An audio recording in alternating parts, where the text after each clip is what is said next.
Hey, what's up? It's Zach with the Micro Homestead Ecology channel. Listen, if you're interested in starting seeds, but you're a little bit unsure, like, oh, when am I supposed to start them? All that sort of stuff. Listen, I got you.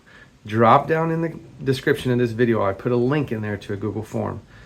Go fill out that form. I'll send you an email that has a link to a document that I created that looks something like this. I'll pop it up here. It's a seed starting calendar, and all you have to do is put in your last frost date.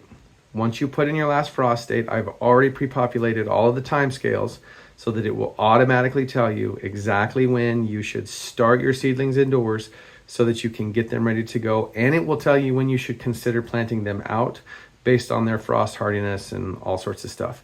I'll send you a video with the link in the email so that you can understand how to build it. You can add to it, do whatever you want with it, modify it for your own use, because once you get the copy link, you'll make your own copy and you won't be editing, mine. It'll be yours then, so you can do whatever you need with it. But anywho, if that's something that you think would be useful, go fill out the form and I'll send that to you right away.